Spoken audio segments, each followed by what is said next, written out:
This is the process shot. I'm Michael. I'm stuck in a person's body, and I've seen Daft Punk's Electroma, an experimental avant-garde drama from 2006, directed by Daft Punk and starring Daft Punk, I think.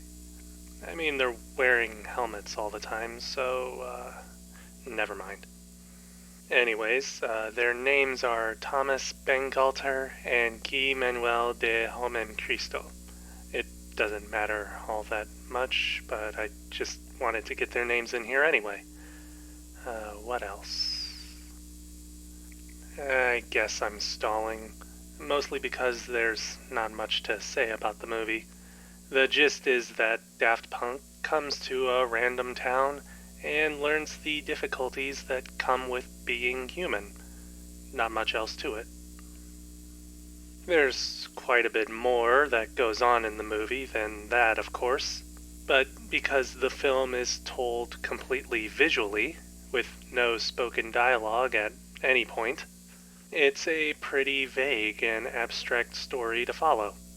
There's still a narrative that does come through, though, but the film wants you to pick it up on your own and doesn't ever explicitly state anything. On one hand, the movie does pace itself out nice and slow to make this easier, letting what you see happening actually sink in for you. But on the other hand, it becomes a bit redundant and unnecessarily stretched out.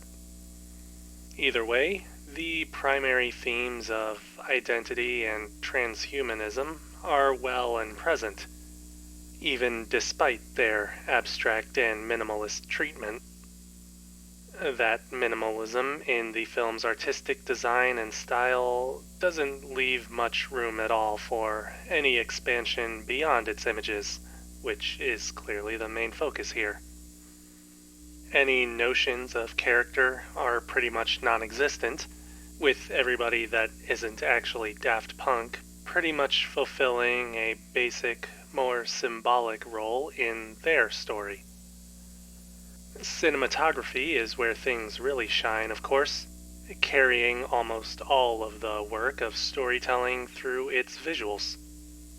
There is some music that's further used to add to the story and the subtext, but it mostly serves to be like an ambient score, rather than, say, working with the story and visuals like a music video. In any case, the overall production design is pretty expansive, going to a great amount of effort to set up the world of these surreal events, almost in contrast to the actual presentation of the movie. In a way, this contrast is just the defining feature of the film's greater emphasis on experimentation and surrealism, using an unusual means of storytelling to try and share an unusual topic. It's not quite something that can be understood right away, but even if it's your first time seeing it, it's an interesting experience.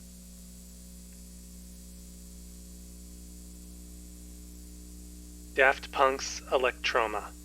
Thomas Bangalter, Guy-Manuel de Homem-Christo, 2006. 3 stars. I'd recommend giving it a try.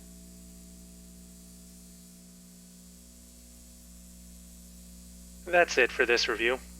If you liked it, leave a like. If you didn't, leave a comment. Subscribe to the channel for more reviews. Based on the title, I was expecting Daft Punk's music, but there's none of that in here at all. Kind of a shame, but at least everything else is pretty much on brand for them.